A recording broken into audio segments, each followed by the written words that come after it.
unpack the tools you will need, and set them where they will be needed.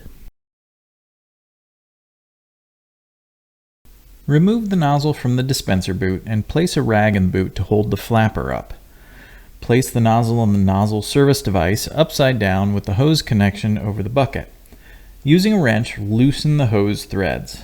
When the hose is unthreaded completely, drain all the fuel into the bucket.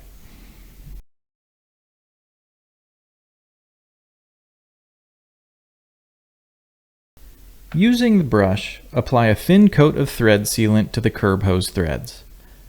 Start threading the nozzle onto the curb hose until it's hand tight.